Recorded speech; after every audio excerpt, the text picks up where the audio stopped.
राजू मिठाराम बायस्कर, राहणार राजंदा, तालुका बाष्टाकली, जिल्हा अकोला। हे माझं कपाशीचं वाण जे आहे हे वाण कबड्डी जातीचं आहे आणि याची फवारणी जी आहे हे साई कृपा कृषी सेवा केंद्र खामगाव अंकुश भाऊ खाडे यांच्या मार्गदर्शनात केलेली आहे।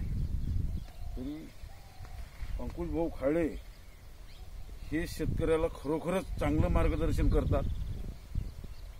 विनाकारणचं औषध देत नाहीत किंवा फसवेगिरी करत नाहीत। त्याच्यामुळे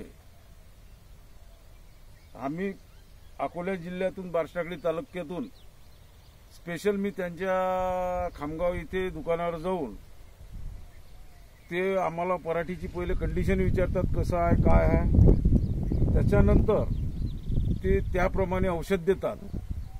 आता विनाकारण औषध देऊन विनाकारणचा खर्च करून ते विनाकारण शेतकऱ्याला डुबवत नाहीत, चांगलाच सल्ला देतात। त्याच्यामुळे मी त्यांचा आभारी आहे।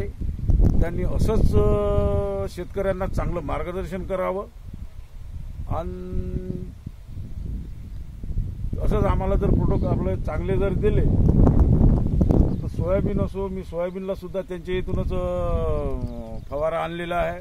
मी 2-3 सोयाबीनचे फवारे आणले, त्यांच्याकडून 2-3 त्या पराठीचे फवारे आले। आज माझी जवळपास 90 दिवसाची पराठी आहे। 20-20, 25-25 मोठ्या माझ्या पराठीला लागलेला आहे। हे बघा ते माल अजून एक पातही आहे, फुलही आहे। आता मी जास्तीत जास्त 4 दिवसापूर्वी फवारा मारला। आता रिझल्ट याचा अजून बाकी आहे येण्याचा। त्याच्यानंतर आणखी मला फवारा त्यांच्याकडून मार्गदर्शन घ्यायचं आहे आणि ते खरोखरच शेतकऱ्याप्रती त्यांची चांगली सद्भावना आहे। अशीच त्यांना ईश्वर चांगली सद्बुद्धी देव, हीच माझी त्यांना विनंती आहे।